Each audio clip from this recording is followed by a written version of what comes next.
Hello students, स्वागत है आप सभी का आपके अपने educational channel M&M by A पे। चलिए शुरू करते हैं क्लास 10th का नेक्स्ट वीडियो।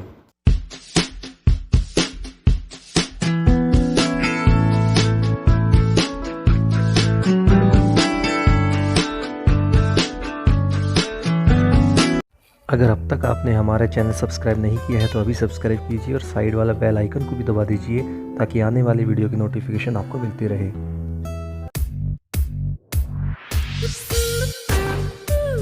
तो स्टूडेंट्स, अब तक हम 6.4 एक्सरसाइज के क्वेश्चन नंबर 5 तक कंप्लीट कर चुके हैं, जहां पे हमने लास्ट वीडियो में क्वेश्चन नंबर 5 कंप्लीट कर लिया था। तो अगर आपने वो वीडियो नहीं देखा है, यहाँ पे आई बटन पर क्लिक कीजिएगा, वहां से आपको लिंक मिल जाएगा, वहां से आप देख सकते हैं। तो हम शुरू करते हैं नेक्स्ट क्वेश्चन, जो है क्वेश्चन नंबर 6। वो क्या है, देखिए। Prove that the ratio of area of two similar triangles is equal to the square of their corresponding medians। देखिए, हम जानते हैं कि भाई रेशियो जो होता है एरिया का, that is equal to corresponding sides के रेशियो के स्क्वायर के इक्वल, तो हमें पता है। बट हमें अब प्रूव करना है कि जो हमारा एरिया है उसका रेशियो कोरस्पॉन्डिंग मीडियंस के स्क्वायर के रेशियो के इक्वल भी आएगा। ठीक है, मीडियन का जो रेशियो है उसका स्क्वायर के इक्वल भी आएगा, ये हमें प्रूव करना है। तो शुरू करते हैं। देखिए कैसे करना है। सबसे पहले आपके पास एक ट्रायंगल ले लीजिए, दो। यहाँ पे आपके पास एक ट्रायंगल है, सपोज ABC। यहाँ से बना देता हूँ इस साइड से। So it is ABC। And दूसरे जो ट्रायंगल है कोई भी ले सकते हैं, DEF या PQR, तुम्हारी आपकी मर्जी रहेगी, कोई भी रख सकते हैं। ठीक है, नेम में कोई कुछ फर्क नहीं पड़ता, नेम कुछ भी रख सकते हैं। सो यहाँ से आप एक क्या करना है, मीडियन लेना है। देखिए ध्यान से देखिएगा, मीडियन यहाँ पे होता है, आप जानते हैं अच्छे से। तो ये मीडियन हमने ज्वाइन कर दिया है, और मैं आपको बता चुका हूँ मीडियन होता है मिड पॉइंट, है ना, अपोजिट साइड का मिड पॉइंट। तो कोई भी एक मीडियन ले सकते हैं, इसमें कोई मेंशन नहीं है कि कौन सा लेना है, आप अपनी मर्जी से ले सकते हैं। तो जो इजीली बन सकता है वो ना लीजिए। इजीली हमेशा ऊपर वाला ही बनता है, जो ऊपर से नीचे आता है। ठीक है, इसका ये साइड और ये साइड इक्वल होगा, यानी कि इसमें D मिड पॉइंट होगा इसका, और इसमें M मिड पॉइंट होगा इसका। ठीक है, तो ये दोनों इसको ज्वाइन कर रहे हैं अपोजिट वर्टेक्स को। अब आपको शो क्या करना है, टू प्रूव क्या करना है, एरिया ऑफ ABC और area of PQR is equal to ratio of their corresponding medians. तो मीडियंस में आपको बता चुका हूँ, लास्ट एक्सरसाइज में बता दिया था मैंने, क्वेश्चन नंबर 12th और 14th में भी आया था ये। तो वहां से ही हम ये कह सकते हैं मीडियंस के रेशियो के स्क्वायर इक्वल आएगा। और गिवन है आपको क्या, triangle ABC is similar to triangle PQR, क्योंकि आपको ट्रायंगल्स पहले से ही सिमिलर गिवन है। ठीक है, शुरू करते हैं स्टूडेंट्स। आप जानते हैं अच्छे से कि रेशियो ऑफ जो एरिया होता है that is equal to square of the ratio of their corresponding sides. तो लिख सकते हैं as we know, area of triangle ABC जो होगा upon area of triangle PQR is equal to AB by PQ whole square is equal to BC by QR whole square and is equal to AC by PR whole square. ये हम जानते हैं अच्छे से, ये आपका थ्योरम हम कर चुके हैं, थ्योरम से रिलेटेड एक्सरसाइज हम कर चुके हैं सारी। ठीक है, अब हम क्या करेंगे स्टूडेंट्स, अब ध्यान से देखिएगा। अब यहाँ पे हमने क्या किया है, इसका मिड पॉइंट लिया है, किसका, BC का मिड पॉइंट है। तो आप जानते हैं as we know by CPST से क्या होता है, कोरस्पॉन्डिंग साइड्स का रेशियो इक्वल होता है। तो हम वही करेंगे, AB upon PQ is equal to BC upon QR is equal to AC upon PR, हम जानते हैं अच्छे से। ठीक है, and also angle B is equal to angle Q भी तो होगा। वैसे तो तीनों इक्वल होंगे, बट हमें रिक्वायरमेंट B की है, तो इसलिए मैं B लिख रहा हूँ यहाँ पे। ठीक है, B और Q भी इक्वल होंगे, ये एंगल इसके इक्वल होगा, वैसे ये और इसके इक्वल, और ऊपर वाला P के इक्वल भी होगा, बट हमें जरूरत इसकी, तो टाइम वेस्ट नहीं करेंगे। सो यहाँ से हम कह सकते हैं AB by PQ is equal to BC को लिख लीजिए 2 टाइम BD, क्योंकि BD का डबल है। हमने एक क्वेश्चन पहले कर चुके इस टाइप से, ये क्वेश्चन नंबर 12 में आया था ये। सो BC को हम 2 टाइम BD बोल सकते हैं, क्योंकि मिड पॉइंट था D, तो यहाँ से इसका और इसको मिला के तभी BC बना है, तो यानी कि BD का डबल है BC, तो 2 टाइम BD है। ठीक है, अपॉन सिमिलरली 2 टाइम QM बोल सकते हैं उसको। क्लियर है, तो आप देख सकते हैं, यहाँ तक ही लिख लीजिए, हमें आगे की जरूरत ही नहीं है यहाँ तक की, तो आपको सिर्फ यहाँ तक का चाहिए। 2 से 2 कैंसिल हो चुका है। सो यहाँ से हम कह सकते हैं AB by PQ equal to BD by QM। ये दोनों इक्वल है, साइड्स का रेशियो, दोनों साइड्स का रेशियो इक्वल आ चुका है, मतलब इस साइड का रेशियो इसके साथ है। ठीक है, और इस साइड का जो रेशियो है ये वाला, और वो इसके साथ है, ये इक्वल आ चुका है। एंड और क्या था, angle B is equal to angle Q भी था। तो आप थोड़ी सी प्रैक्टिस अगर अच्छी हो चुकी है आपकी, तो आप वैसे ही समझ जाओगे कि देखिए ध्यान से, AB के साथ ये लिया है, BD के साथ मैंने ये लिया है और दोनों का बीच का एंगल भी सेम है, तो कौन सी क्राइटेरिया बना ये बना है SAS। So by SAS criteria क्या करेंगे, क्या कह सकते हो, triangle ABD is similar to PQM, और ABD और PQM सिमिलर है तो कोरोस्पोंडिंग साइड्स का रेशियो भी इक्वल होगा, हम बोल सकते हैं। So AB by PQ is equal to BD by QM, ये तो हमें पहले से ही पता है, ये तो हमने यूज किया, यहाँ से बना ही चुके थे। थर्ड साइड भी इक्वल होगी इसके, यानी कि AD अपॉन PM, यानी कि AD ये तीनों साइड का रेशियो इक्वल होगा ना, तो सिंपली तो आप इसको यहाँ पे लिख लीजिए नंबर 1 और इसको नंबर 2 लिख लीजिए। So from 1 and 2, from 1 and 2 क्या कहेंगे, area of ABC upon area of PQR, देखिए ये किसके इक्वल था, AB बाई PQ कह लीजिए या ये कह लीजिए, तो ये कह लीजिए, एक ही बात है। अब हम ये कह रहे थे, फिर कोई भी ले सकते हैं वैसे। अब ये जो है वो देखिए किसके इक्वल है, AB बाई PQ, ये रहा है ना, स्क्वायर है तो आप स्क्वायर बाद में लगा लेंगे, कोई बात नहीं, लेकिन AB बाई PQ किसके इक्वल है, AD बाई PM के इक्वल। देखिए ध्यान से सेकंड इक्वेशन से हम ये कह सकते हैं, क्योंकि तीनों इक्वल है ना, तीनों ही इक्वल है, तो आप ये कह सकते हैं यहाँ से बाई SAS क्राइटेरिया ये हो चुका है, और ये हो चुका है किससे, बाई CPST से, इसको भी लिख देना बाई CPST, ठीक है। तो AB बाई PQ की जगह क्या लिख देंगे, AD बाई PM। सो ये AB बाई PQ का होल स्क्वायर था, तो ये हो जाएगा AD by PM whole square. तो यही प्रूव करना था। और स्टूडेंट्स नेक्स्ट क्वेश्चन में चलते हैं, ये आपका क्वेश्चन नंबर 7 क्या है, इसमें देखिए स्टेटमेंट समझिए पहले। Prove that the equilateral triangle described on one side of a square is equal to half of the area of the equilateral triangle described on one of its diagonal। Clear है? तो क्या है statement, मैं आपको समझा देता हूँ एक बार, इसकी फिगर ड्रॉ करके बता देता हूँ कि देखिए एक स्क्वायर है, सबसे पहले आपने स्क्वायर बनाया, ये बन चुका आपका स्क्वायर, इसकी नेमिंग डाल दीजिए कुछ भी, ABCD मैं डाल देता हूँ यहाँ पे। सबसे पहले क्या है, equilateral triangle described on one side, कोई भी एक साइड पे, एक, क्योंकि चारों साइड सेम है, किस साइड बना लीजिए, तो एक बनाना है आपको इक्विलैटरल ट्रायंगल, यहाँ पे मैंने बना दिया है इक्विलैटरल ट्रायंगल यहाँ पे इस पॉइंट पे, और इसको मैंने बोल दिया है E, ठीक है।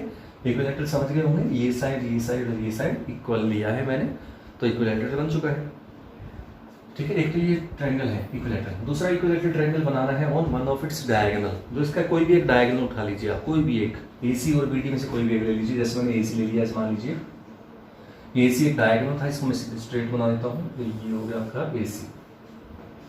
तो AC एक डायगोनल है, AC डायगोनल के ऊपर, ये ध्यान रखिएगा, थोड़ा सा बच्चे गड़बड़ करते हैं कई बार, वो सोचते हैं ये ट्रायंगल ये वाला होगा, ठीक है ना, ये ट्रायंगल ये वाला नहीं है। मैं आपको पहले एक बार, आपको याद हो या ना मुझे नहीं पता, बट मैंने बता दिया था आपको कि जब आपके पास बेस और परपेंडिकुलर सेम होते हैं, बेस और परपेंडिकुलर राइट एंगल के अंदर सेम होते हैं, तो जो हाइपोटेनस होता है वो A√2 होता है, यानी कि उससे सबसे बड़ी साइड होती है, ठीक है ना, हाइपोटेनस सबसे बड़ी साइड होती है।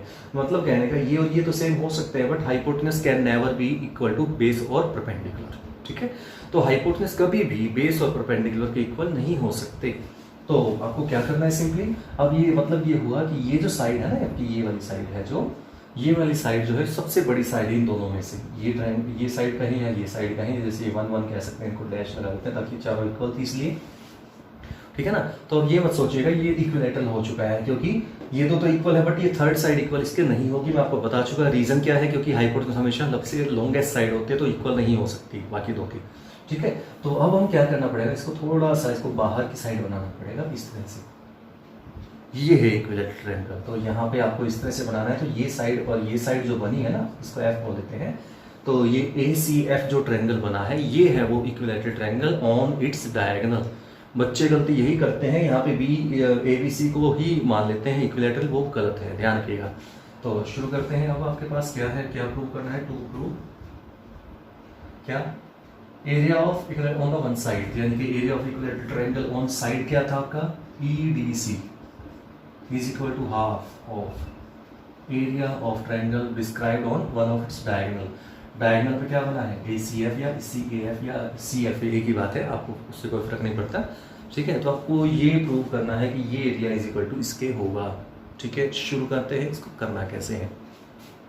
तो स्टूडेंट सिंपल सी बात है, आप समझदार हैं, आपको पता है एरिया का रेशियो ही हमें थ्योरम यूज़ करनी है। तो एरिया का रेशियो आप जानते हैं, उसके अकॉर्डिंग हमें चलना है। तो हमें कौन कौन सी ट्रायंगल लेनी है, EDC और ACF।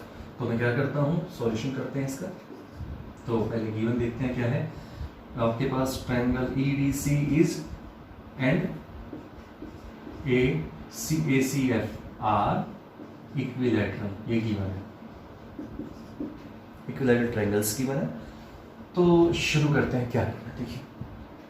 तो in triangle EDC and triangle ACF, अब आप जानते हैं स्टूडेंट्स, इक्विलैटरल ट्रायंगल में ईच एंगल 60-60 होता है, पता है ना। तो इसके तीनों एंगल भी 60 होंगे, इसके भी तीनों एंगल 60 होंगे ACF के। समझ में आया कुछ क्या कह रहा हूँ। तो इसका मतलब क्या हुआ, एंगल एंगल एंगल सिमिलरिटी लग गई। तो as both are equilateral, so each angle of triangle EDC are equal and also equal to each angle of triangle ACF। कुछ पहले पढ़ा मैं क्या लिखा, इस लाइन का मतलब समझिएगा। Both the triangles are equilateral, so each angle of EDC is are equal। हर एक एंगल इक्वल होगा, 60-60-60 ईच होगा क्योंकि इक्विलैटरल है। And also equal to each angle of ACF, ACF के भी हर एक एंगल के इक्वल होगा क्योंकि ACF भी इक्विलैटरल है। So by AAA all the angles are equal, सारे एंगल इक्वल हो गए क्योंकि तीनों ही 60-60 है, चाहे उसमें कहो चाहे उसमें कहो, तो दोनों के तीनों ही एंगल सेम है। सो बाय AA आप क्या कह सकते हैं, so by AAA triple A criteria, triangle EDC is similar to triangle ACF या CAF। अब यहाँ पे कोई मैटर नहीं करता, क्यों, क्योंकि हर एक एंगल सेम है, ठीक है, हर एक एंगल 60 है। तो आप यहाँ पे EDC लिखे हैं, यहाँ पे DAC लिखे हैं, EDC लिखे, कुछ फर्क नहीं पड़ता, DC EDC कुछ भी चलेगा क्योंकि तीनों ही एंगल सेम है, इसलिए कोई मैटर नहीं करता। सो हम कह सकते हैं क्या, इनका जो रेशियो आएगा इनका जो एरिया का, वो कोरस्पॉन्डिंग साइड्स के रेशियो के स्फीयर के इक्वल आएगा। सो अब देखिए ध्यान से, अब साइड्स हमें कैसे निकालने हैं। ये आपका A है, तो ये भी A है, ये भी A है, ये भी A है क्योंकि ये स्क्वायर है, जानते हैं ना। तो ये आपकी साइड क्या होगी, ये भी A होगी, ये भी A होगी, क्यों, इक्विलैटरल है। अभी मैंने एक यहाँ पे आपको कुछ बना के दिखाया था, वो पहले भी बता चुका मैं। अगर यहाँ पे बेस भी A है, परपेंडिकुलर भी A है, दोनों सेम है, चाहे 10 है दोनों, या 3 और 3 दोनों है, तो हाइपोटेन्यूज में क्या होता है, इसके साथ बस √2 लगा दीजिए बस, ठीक है। बेस या परपेंडिकुलर दोनों एक जैसे हैं, तो आप उनके साथ √2 लगा दीजिए, तो आपका हाइपोटेन्यूज बन जाता है। तो जो हाइपोटेन्यूज वाली जो लेंथ है वो A√2 है। तो आप कॉमन सेंस लगाइए, अब तीनों साइड ही इक्वल होंगी क्योंकि इक्विलैटरल है, तो ये भी A√2 है और ये भी A√2 है। अब आप रेशियो चाहे कोई सी साइड का कीजिए, क्योंकि सारी साइड एक जैसी हैं, तीनों ट्रायंगल, इसमें भी ट्रायंगल में तीनों साइड एक जैसी, इसमें भी एक जैसी है। सो बाय थ्योरम, तो बाय थ्योरम हम क्या कह सकते हैं, area of EDC upon area of ACF is equal to क्या होगा, ratio of squares of the ratio, यानी कि ED अपॉन AC, कुछ भी लिख सकते हैं वैसे तो, कोई भी साइड ले लीजिए, एक उसकी ले लीजिए, एक उसकी ले लीजिए, कोई भी, तो तीनों क्योंकि तीनों साइड सेम है। ED की जगह मैं बोल सकता हूँ A, आप देख सकते हैं, और AC की जगह देखिए क्या बोल सकते हैं, A√2, और इसका होल स्क्वायर कर देते हैं। तो इसका होल स्क्वायर करने से देखिए क्या आता है, A² अपॉन A² 2 इंटू 2, क्यों, देखिए A का स्क्वायर A² होता है, A का स्क्वायर A² होता है, जानते हैं, ठीक है ना। या फिर A से ही काट भी सकते हैं आप, चाहे तो काट दीजिए, इसका ज़्यादा अच्छा रहेगा। A से ही कट चुका है, बन चुका है 1/√2 और उसका होल स्क्वायर बन चुका है, और इसको मैं बोल सकता हूँ 1 का स्क्वायर 1 होता है, जानते हैं, और √2 का स्क्वायर 2 होता है, ठीक है। तो ये आ चुका है आपका ये। तो अब आप कह सकते हैं area of EDC upon area of ACF is equal to 1/2। Cross multiply कर दीजिए तो रिजल्ट आ चुका है आपका, यही आएगा, देख लीजिएगा, area of EDC is equal to 1/2 as it is. ये देखिए डिवाइड में था तो उधर जाके मल्टीप्लाई में आ जाएगा, एरिया ऑफ ACF, यही आपको प्रूव करना था। तो स्टूडेंट्स नेक्स्ट क्वेश्चन में चलते हैं। MCQ है आपका क्वेश्चन नंबर 8। उसमें क्या है, ABC and BDE are 2 triangles, equilateral triangles हैं। such that D is the midpoint of BC. Ratio of area of triangle ABC and BDE is option है 2:1, 1:2, 4:1 and 1:4. ठीक है, तो सबसे पहले आपके पास दो ट्रायंगल है, एक तो ABC है और एक है BDE, और D जो है वो मिड पॉइंट है BC का। तो देखिए सबसे पहले ट्रायंगल बना लिया आपने, और ABC जो ट्रायंगल है उसमें BC का मिड पॉइंट आपको D गिवन है। अब आपके पास दूसरा ट्रायंगल है BDE, देख सकते हैं BD आपको यहाँ पे यूज करना है, तो BD बेस लेना है, ये बेस है। तो आप ये ट्रायंगल नीचे भी बना सकते हैं, ऊपर भी बना सकते हैं, मर्जी है। थोड़ा नीचे बना दें ताकि कॉम्प्लिकेटेड सा ना लगे। ठीक है, ये मैंने बना दिया है BDE। ये ट्रायंगल हो चुकी है, और ध्यान रखिएगा इसकी जो ये वाली साइड, तीनों साइड इक्वल है, यानी कि ये भी इक्विलैटरल है और ये भी इक्विलैटरल है। ठीक है, ये दोनों इक्विलैटरल ट्रायंगल है, देख सकते हैं, यानी कि ABC भी इक्विलैटरल और BDE भी इक्विलैटरल है। और आपको फाइंड करना है क्या, रेशियो ऑफ देयर एरिया। किसका रेशियो, ABC अपॉन BDE, यानी कि ABC ऊपर रखना है, ध्यान रखिएगा। तो स्टूडेंट्स अभी अभी हमने किया है वैसा ही क्वेश्चन देखा जाए तो ये, अब देखिए सपोज ये मान लीजिए ये आपका A है, इसकी साइड, ये भी A है और ये भी A है। तो ABC जो ट्रायंगल है वो आपकी इक्विलैटरल थी, और BDE भी आपकी इक्विलैटरल ट्रायंगल है, तो तीनों साइड आपकी A होंगी इक्विलैटरल, इसलिए तो ये अगर A है तो ये भी A होगा, क्योंकि ये मिड पॉइंट था। तो टोटल जो BC साइड है वो आपकी हो जाएगी 2A, और इक्विलैटरल है तो ये भी 2A हो जाएगा और ये भी 2A हो जाएगा। ठीक है, तीनों साइड्स 2A ईच हो जाएंगी। तो ये आपके पास दो ट्रायंगल्स आ चुके हैं। अब हमें पता है दोनों इक्विलैटरल ट्रायंगल हैं, और इक्विलैटरल ट्रायंगल जो होंगे वो एंगल सिमिलरिटी से सिमिलर भी होंगी, पता है ना। तो हम यूज कर सकते हैं डायरेक्ट थ्योरम, क्योंकि MCQ है, और MCQ में हमें टाइम वेस्ट नहीं करना है, सिर्फ समझना है और करना है। So BDE is equal to ratio of square of the ratio of corresponding sides. कोई भी साइड ले लीजिए ABC की, क्योंकि तीनों सेम है तो 2A लिख लिया मैंने, और BD कोई भी साइड लिख लीजिए, A है तो वो अभी मैंने लिख लिया है, A से A कैंसिल हो जाएगा, 2 का स्क्वायर 4 होता है, जानते हैं आप, 4:1। So answer is 4:1 and which is option number C। Last question जो है क्वेश्चन नंबर 9 है आपका, वो क्या है, रेशियो आपको गिवन है, दो ट्रायंगल सिमिलर है और उनकी साइड्स का रेशियो गिवन है 4:9, और आपको फाइंड करना है रेशियो ऑफ देयर एरियाज का रेशियो निकालना है। तो शुरू करते हैं कैसे, आप जानते हैं एरिया का रेशियो कैसे निकलता है। तो सपोज हमारे पास दो ट्रायंगल है, ये MCQ है, सिर्फ समझना है और करना है सीधा। तो सिमिलर है आपके पास, मान लीजिए PQR के, और जो उनका साइड्स का रेशियो है, कोरस्पॉन्डिंग साइड्स का रेशियो दे रखा है। तो कोरस्पॉन्डिंग साइड्स का रेशियो 4:9 है, तो आप समझ सकते हैं। तो एरिया का जो रेशियो आएगा ABC upon area of PQR is equal to corresponding sides के रेशियो के स्क्वायर के इक्वल आएगा। ठीक है, तो 16/81 आपका आंसर आ चुका है। दैन आप कह सकते हो 81, और ये ऑप्शन नंबर D आता है, आपकी बुक में देख सकते हैं। सो आंसर, करेक्ट आंसर जो है वो ऑप्शन नंबर D आएगा इसका। तो इस तरह से हमारी एक्सरसाइज नंबर 6.4 कंप्लीट है। अब हम चलते हैं नेक्स्ट एक्सरसाइज जो है 6.5, उसका बेस की तरफ। उसका जो बेस है वो है आपका पाइथागोरस थ्योरम। तो पाइथागोरस थ्योरम की प्रूफ जो है सबसे पहले हम वो करते हैं, और आपको शायद थोड़ा बहुत आइडिया होगा इसका क्या होता है कि आपके पास एक ट्रायंगल है, उससे पहले एक थ्योरम भी है, ध्यान रखिएगा। थ्योरम के बारे में मैं थोड़ा सा ब्रीफली बता देता हूँ। थ्योरम है आपकी कि अगर कोई भी आपके पास राइट एंगल ट्रायंगल है, अब ये कहेंगे राइट एंगल कैसे है, तो यहाँ पे राइट एंगल यहाँ पे लेना है, ध्यान रखिएगा। जब हम प्रूफ करेंगे पाइथागोरस का, तो प्रूफ के अंदर आपको याद रखना है कि एक साइड 90 डिग्री होती है राइट एंगल में, जानते हैं। जो 90 डिग्री वाला जो एंगल है वो आपको ऊपर की साइड लेना है, ऊपर वाला वर्टेक्स लेना 90 डिग्री। ठीक है, तो ये सपोज A है, ये B है और ये C है। तो वहाँ से अगर ऊपर वर्टेक्स है जहाँ पे 90 बन रहा है, ध्यान रखिएगा, फिर से बता रहा हूँ मैं, यहाँ से अगर मैं परपेंडिकुलर ड्रॉ करता हूँ इसके ऊपर, यहाँ से, तो इस तरह से जो दो ट्रायंगल बनते हैं, एक तो ये वाला और एक छोटे वाला, ये देख सकते हैं, ये वाला और ये वाला, ये दोनों ट्रायंगल्स आपस में भी सिमिलर होंगे और कंप्लीट ट्रायंगल के भी सिमिलर होंगे, ABC के।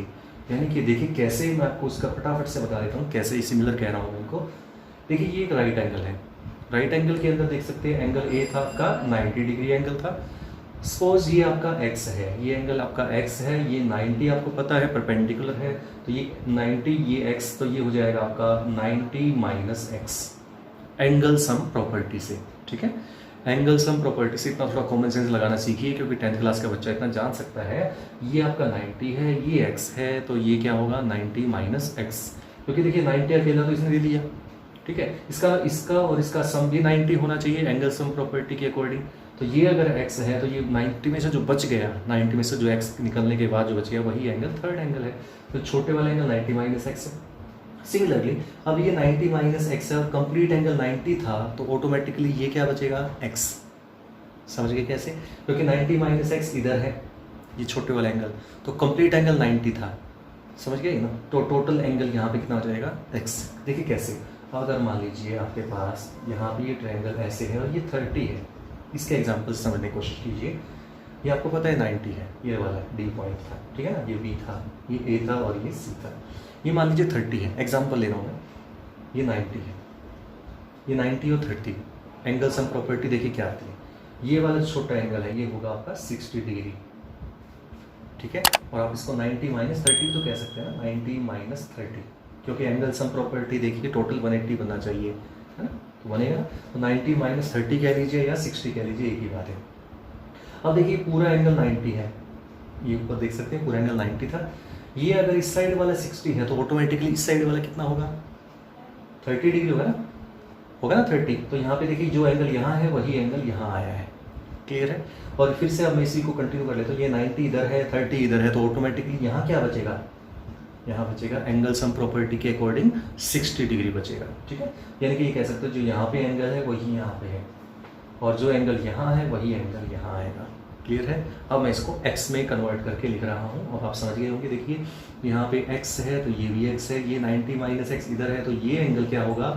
ये भी 90 माइनस एक्स ही होगा। रीज़न मैंने आपको समझा दिया है, ठीक है, क्लियर है। अब हम देख सकते हैं यहाँ पे इनको कंपेयर करें, अगर हम ए बी डी को और ट्रायंगल ए डी सी को अगर कंपेयर करते हैं तो देखते हैं कि इन दोनों छोटे वाले ट्रायंगल्स हैं, इसमें और इसमें, all the angles are equal, तीनों एंगल सेम है। देखिए कैसे, इसमें एक एक्स है, इसमें भी एक एक्स है, तो यहाँ पे एंगल एक्स, यानी कि इसको मैं बोल देता हूँ 1, इसको बोल देता हूँ 2, इसको बोल देता हूँ 3, इसको बोल देता हूँ 4। तो यहाँ पे देख सकते हैं एंगल 1 ABD में जो था वो एंगल 2 के इक्वल है, क्योंकि वो भी एक्स था, 1 और 2 इक्वल था, ठीक है। सिमिलरली एंगल 3 है 90 माइनस एक्स में, तो उसमें भी एक एंगल 90 माइनस एक्स है, दैट इज एंगल नंबर 4, ठीक है। थर्ड एंगल की जरूरत नहीं पड़ेगी, मैं आपको बता चुका हूँ कई बार कि दो एंगल अगर सेम है तो थर्ड ऑटोमेटिकली इक्वल होगा ही होगा, तो चेक करने की जरूरत नहीं है। So by angle criteria triangle, देखिए ए पे जो एंगल बना है, देखिए मान लीजिए मैं इसको ABD लिख रहा हूँ फिलहाल, तो ए पे देखिए ध्यान से, ए पे आपका एंगल बना था 90 माइनस एक्स, यानी कि 3 वाला एंगल बना था, और 3 आपका 4 के इक्वल है, तो 4 आपका क्या आएगा? C आएगा। फिर हम गए थे बी की तरफ, बी पे एंगल बना था 1, और 1 किसके इक्वल है? 2 के इक्वल है, तो किस 2 पे कौन सा एंगल है? A, तो फिर पॉइंट है A। और थर्ड बच गया वो क्या है? D इधर है और D उधर है, D कॉमन है, तो ABD triangle is similar to CAD। ये दोनों ट्रायंगल्स प्रूव कर चुके हैं कि दोनों ट्रायंगल्स आपस में सिमिलर हैं, पहला पॉइंट हो चुका है, ठीक है। जो आपकी बुक है उसमें सिर्फ थ्योरेटिकल इसमें स्टेटमेंट दे रखी है, प्रूफ नहीं करके दिखा रखा, बस लिखा हुआ है कि ऑल द 3 पार्ट्स में इक्वल। कैसे? ये दोनों आपस में भी इक्वल है, ये वाला ट्रायंगल कंप्लीट ABC के इक्वल है और ये वाला ट्रायंगल भी कंप्लीट ABC के इक्वल है, तो 3 सिमिलैरिटी क्राइटेरिया बने हुए हैं, बट मेंशन नहीं किया, प्रूफ नहीं करके दिखाया, मैं आपको बता रहा हूँ कि कैसे हुआ है ये, ठीक है। अब हमारे पास दूसरा ट्रायंगल कंपेयर करते हैं, ट्रायंगल कौन कौन सा? एक तो ADC, पहले हम इसको ले लेते हैं ABD और ABC। ABD और ABC का मतलब कंप्लीट ट्रायंगल को कंपेयर कर रहा हूँ ABD के साथ, छोटे वाले ट्रायंगल के साथ। तो ABD में देखिएगा, ABD में एंगल x था एक, तो इसको हमने 1 बोला था, एंगल x था, तो ये x था, और इसमें देखिए ध्यान से एक और x है, एक और x कौन सा नजर आ रहा है आपको? देखिए ध्यान से, एक तो B है, B देखिए, B दोनों का कॉमन एंगल है, एंगल 1 इक्वल टू एंगल 1, ठीक है ना। ABD में भी एंगल x आएगा और ABC में भी एंगल x आएगा, क्योंकि B एंगल दोनों का कॉमन एंगल है, so it is common, so equal होगा ही होगा। फिर हम बात करते हैं ये वाला एंगल, देखिए ध्यान से 90 माइनस एक्स था ये वाला, सो इसमें एंगल 3 बोला था मैंने 90 माइनस एक्स, और ABC में जो एंगल C है जिसको आपने 4 कहा था वो भी इक्वल है, ठीक है। 3 और 4 इक्वल थे, हम पहले भी बता चुके हैं ये बात। तो आप 1 और 1 तो कॉमन हो गया, 3 और 4 इक्वल हो चुके हैं, समझ गए ना। 3 पे देखिए एंगल 90 माइनस एक्स था छोटे वाले ट्रायंगल के अंदर, और ये ABC के अंदर जो C एंगल था वो 90 माइनस एक्स था, तो दोनों एंगल इक्वल है, so 3 equal to 4। So by angle criteria, similarity criteria triangle, फिर से वही हम सीक्वेंस देखते क्या बनेगा। ABD पहले मैं लिख लेता हूँ एक बार, अब इसके अकॉर्डिंग चलेगा। पहले A पे देखते हैं x था, तो ये तो सेम आएगा क्योंकि B कॉमन है ना आपका, B पे कॉमन है, तो पहला पॉइंट तो B ही आएगा आपका, ठीक है। फिर हम गए B की तरफ, यानी कि पहले आया था A आया था पहले, तो यहाँ पे पहले A आया था, तो A पे क्या था 90 माइनस एक्स, तो यहाँ पे C पे 90 माइनस एक्स था, तो ये C पहले आएगा, और उसके बाद आया था B कॉमन है तो बीच में आएगा, इसमें बीच में है तो इसमें बीच में आएगा, और थर्ड बच गया जो पॉइंट वो है आपका A, क्योंकि ABC से कंपेयर किया था मैंने इसको, तो CBA बोला जाएगा। तो आप देख सकते हैं ये छोटे वाला जो लेफ्ट हैंड साइड वाला जो ट्रायंगल है वो कंप्लीट ट्रायंगल के इक्वल है। सिमिलरली ये आप अपने आप करोगे थर्ड पॉइंट, ट्रायंगल जो होगा थर्ड ट्रायंगल कौन सा होगा, देखिए ये कौन से वाला, ABC जो ट्रायंगल है, मैं ABC पहले लिख रहा हूँ, कोई फर्क नहीं पड़ता, ठीक है। एक ट्रायंगल को अपनी मर्जी से लिख सकते हैं, लेकिन दूसरे को इसके अकॉर्डिंग से जाना पड़ेगा। और देखिए ए पे बना हुआ है पूरा एंगल कितना ना 90, और यहाँ पे देखिए ADC पे एंगल D पे 90 है, ठीक है ना। तो यहाँ पे पहले D आ जाएगा।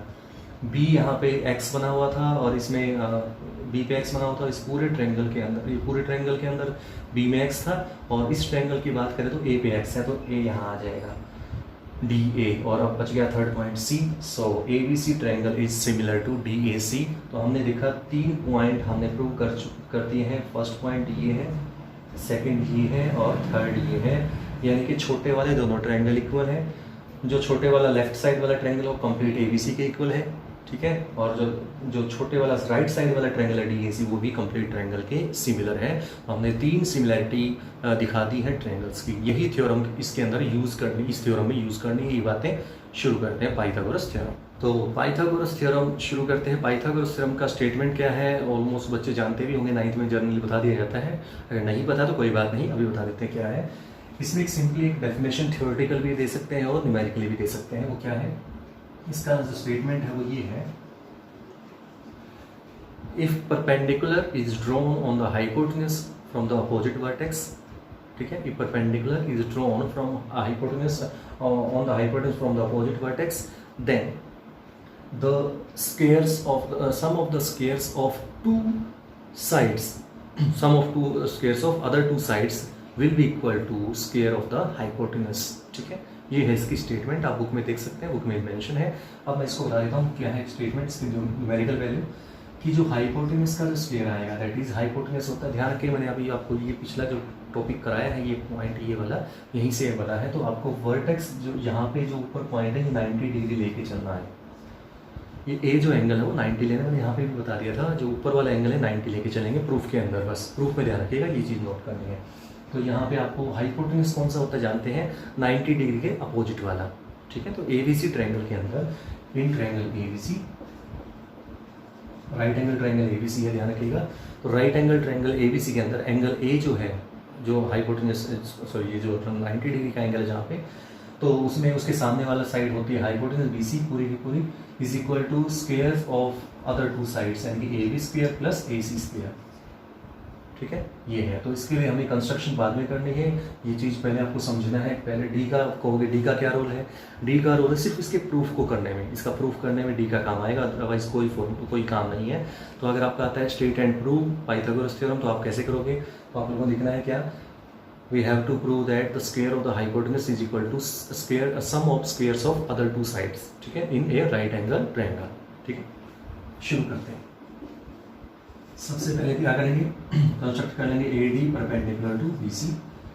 AD BC के परपेंडिकुलर हमने कंस्ट्रक्ट कर लिया है, जो हमने कहा था करने के लिए वो कर दिया है, ठीक है। कंस्ट्रक्ट कर लिया है AD परपेंडिकुलर टू BC। अब आपको ये कंसेप्ट याद रखना जो मैंने अभी बता के आया हूँ, अभी पीछे आपको ये वाले पॉइंट वही चीज़ यहाँ पे करते हैं। तो देखिए जरा ध्यान से, यहाँ पे एंगल 1 कर देता हूँ, ये 90 था, तो ये कितना हो जाएगा 2 एंगल कह देता हूँ, सॉरी यहाँ पे 2 मैंने बोला था, 2 यहाँ पे लिख देते हैं ताकि आपको पिछले क्वेश्चन से अटैच हो जाएगी। इसको एंगल मैंने 3 बोला था और इसको एंगल मैंने 4 बोला था, ठीक है। ये 90 ईच है, ये आपको x आपको याद रखने के लिए, याद दिलाने के लिए मैं x बोल देता हूँ, यहाँ पे भी इसको x बोल देता हूँ। इस एंगल को पूरा कंप्लीट 90 है, याद रखिएगा, भूलिएगा मत। और ये एंगल 3 वाला है 90 माइनस एक्स, यहाँ पे बता दिया था, और 4 वाला भी 90 माइनस एक्स आएगा। कैसे आएगा, पिछले को दोबारा से रिवाइंड कर लीजिएगा, पता लग जाएगा कैसे बताया था। अब आपको पता है, मैंने आपको यहाँ पे 3 सिमिलरिटी दिखाई थी आपको, 3 ट्रायंगल सिमिलर होंगे। कौन कौन से, एक छोटे वाले दोनों आपस में सिमिलर होंगे, लेफ्ट साइड वाला कंप्लीट ट्रायंगल के सिमिलर होगा, है ना, और राइट साइड वाला भी कंप्लीट ट्रायंगल के सिमिलर ही होगा। तो बस वही कंसेप्ट आपको यूज़ करना है। तो शुरू करते हैं। सबसे पहले अब आपको कंसेप्ट यूज़ करना है लास्ट वाले दो समझिए कौन से, लेफ्ट साइड वाला छोटा ट्रायंगल कंप्लीट के सिमिलर वाली क्राइटेरिया यूज़ करना है, राइट साइड वाला भी कंप्लीट के सिमिलर। कैसे, देखिए कंपेयरिंग करते हैं triangle ABD and triangle ABC। वैसे मैं प्रूव करवा चुका आपको, लेकिन फिर भी दोबारा से बता रहा हूँ पाइथागोरस में क्या करना है। तो ए बी डी में देखिए ध्यान से, ए बी डी आपका ये वाला ट्रायंगल है ए बी डी, तो ए बी डी में एंगल 1 है, ठीक है। और ए बी सी देखिए ध्यान से, ए बी सी पूरा ट्रायंगल है, उसमें भी एंगल 1 है, तो angle 1 equal to angle 1 common है, और कॉमन एंगल इक्वल होगा ही होगा, ठीक है, कॉमन है ये।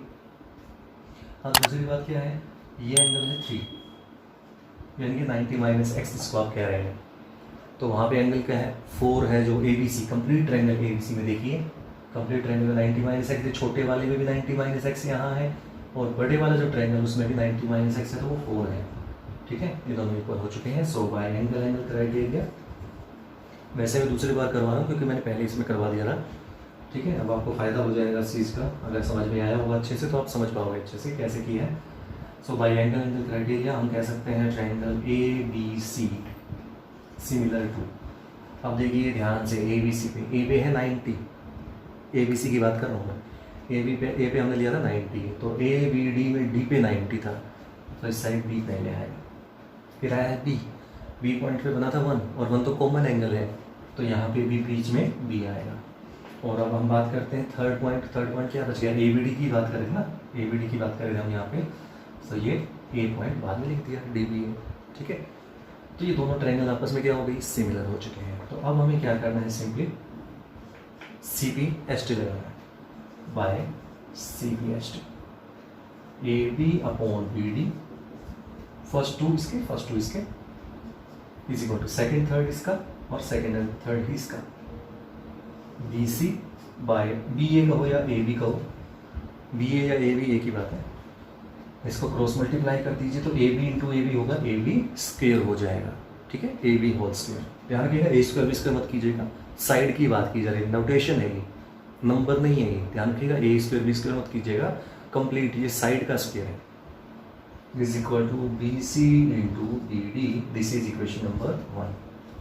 जैसे ही 1 इक्वेशन आई है ना, वैसा ही प्रोसेस आपको करना है राइट साइड के लिए, तो सेकंड इक्वेशन आ जाएगी, दोनों को ऐड कर दीजिएगा, आंसर आ जाएगा, बस इतना ही है। देखिए कैसे ट्रायंगल लेते दूसरी, ट्रायंगल छोटे वाली है ए डी सी, और उसको कंपेयर करना है कंप्लीट ए बी सी के साथ, तो देखिए क्या आता है इसमें, देखिए ध्यान से, इसमें यहाँ पे ये एंगल कॉमन है, एंगल 4 इक्वल टू एंगल 4, ये है कॉमन एंगल, देख सकते हैं ए डी सी में भी 4 एंगल आया है, और जो complete angle A B C है ट्रायंगल वाली आपकी, ट्रायंगल ए बी सी, उसमें भी एंगल 4 है, तो कॉमन एंगल है 4। दूसरा फिर हमारे पास देखिए ध्यान से, ये यहाँ पे देखिए ये पॉइंट आपका 90 है, यहाँ पे एंगल डिग्री ये 90 है, और एक कंप्लीट जो ट्रायंगल था उसमें ए 90 था, ठीक है ना, तो आप चाहे बचा हुआ ले लीजिए, कोई दिक्कत नहीं है। तो यहाँ पे देखिए ये पॉइंट एक्स था, ये एंगल आपका एक्स था, यानी ये 2 था, और इस कंप्लीट ट्रायंगल में कौन सा एक्स है, ये 1 वाला एक्स है ना, ये 1 वाला एक्स था, तो आप कह सकते हैं 1 एंगल इक्वल टू 2 एंगल हो चुका है, दोनों ही एक्स हैं, तो 1 equal to 2।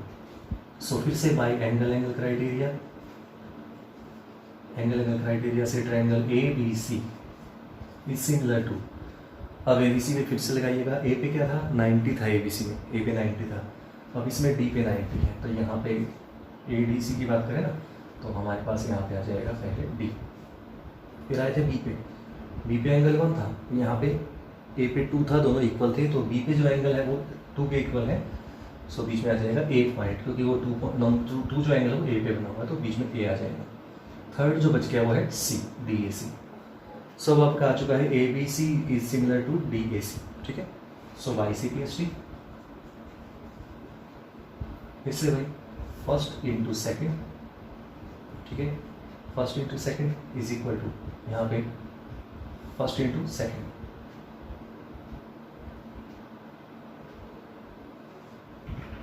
Is equal to second into third B C, और second into third A C, ठीक है, is equal to first into third क्या होगा ए सी, और फर्स्ट इंटू थर्ड होगा सी डी, डी सी या सी डी एक ही बात है, ठीक है। इसमें थोड़ा सा आपको याद रखना पड़ेगा, क्या स्टेप याद रखना पड़ेगा, देखिए आप कहेंगे आपने भी 2 पॉइंट क्यों दिए, यहाँ पे सी पी एस टी में तो तीनों साइड्स का रेशियो सेम होता है ना, तो आपने 2 ही साइड क्यों लिए, तो हमें सिर्फ यहाँ पे देखना है, हमें बनाना है ए बी स्क्वेयर। देखिए ध्यान से ए बी स्क्वेयर बनाना है, तो हमें इस तरह से करना है कि ए बी का यूज़ हो जाए। देखिए ए बी यहाँ से एक बार हमने यहाँ पे यूज़ किया तो फर्स्ट और सेकंड को लिया, ऐसे ही एक ए बी यहाँ से बन सकता है जब हम सेकंड और थर्ड को लेंगे, तो इस तरह से हमें सोचना है थोड़ा सा। तो हमें कौन कौन सी दो साइड जानबूझ के मैंने कराए तीनों पॉइंट इसके, ताकि आपको समझ में आ जाए कि मैंने तीन में से दो कौन कौन से कैसे लेते हैं। तो मैं तीनों साइड का रेशो ले लिया, जैसे यहाँ पे CBST से हमें पता है तीनों साइड का रेशो सेम आता है। अब हमें बनाना है AC। अब देखिए ध्यान से AC कैसे बनता है, AC फर्स्ट और लास्ट से बनेगा, तो इसका भी फर्स्ट और लास्ट आ जाएगा। अब AC इस साइड से ही बन रहा है, देखो ध्यान से, सेकंड और थर्ड, तो इसका भी सेकंड और थर्ड आ जाएगा। तो हमें फर्स्ट और लास्ट वाला और सेकंड और थर्ड वाला ही कंसेप्ट यूज़ करना है, मतलब कहने का ये हुआ हमें इन दोनों का यूज़ करना है। जैसे यहाँ पे इन दो को यूज़ किया था, वैसे ही अब इन दोनों को यूज़ करेंगे। तो क्रॉस मल्टीप्लाई आप जानते हैं, AC इंटू AC फिर से वही AC स्क्वायर हो जाएगा, is equal to BC into CD। This is equation number 2। ये सेकेंड इक्वेशन आ चुकी है।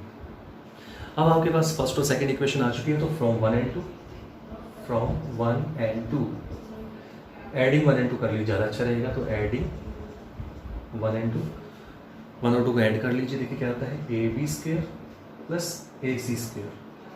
लेफ्ट साइड को ऐड कर दिया है, ठीक है, लेफ्ट साइड देख सकते हैं, मैच कर लीजिए। AB स्क्वायर यहाँ आएगा, AC स्क्वायर यहाँ से था, इक्वल टू फर्स्ट में क्या था, BC BD। तो यहाँ पे लिख दिया मैंने BC इंटू BD प्लस, अब बच गया क्या, BC into CD plus BC into CD। अब इन दोनों में से BC कॉमन आ रहा है, BD plus CD, BC as it is, BD और CD को ऐड कीजिए, BD ये रहा, CD ये रहा, BD और CD को प्लस कीजिए, कौन सी साइड बनेगी, BC पूरी बन जाएगी। सो मैं इसकी जगह BC बोल सकता हूँ। तो ये क्या बन गया, BC इंटू BC बन चुका है, और BC इंटू BC फिर से वही BC स्क्वायर आएगा। मैं बार बार कह रहा हूँ, दोनों का स्क्वायर मत कीजिएगा, ये नंबर नहीं है, ये कोई नंबर नहीं है, डिजिट नहीं है कि दोनों का स्क्वायर होता है, ठीक है। ये ध्यान रखिएगा, ये साइड है, साइड की नोटेशन है। साइड का नोटेशन में आप ये नहीं कहेंगे कि B स्क्वायर C स्क्वायर, नहीं, BC होल स्क्वायर लिखिए, साइड का स्क्वायर है। तो आप देख सकते हैं, this implies AB square is equal to AB square plus AC square is equal to BC whole square. यही इसी के साथ आज का ये वीडियो मैं यहीं पे एंड करता हूँ। उम्मीद करता हूँ आपको समझ में आ गया होगा। तो अब तक अगर आपने मेरे चैनल को सब्सक्राइब नहीं किया है, सब्सक्राइब कर दीजिएगा, लाइक कीजिएगा, शेयर कीजिएगा। मिलते हैं नेक्स्ट वीडियो में, तब तक के लिए thank you for watching my class.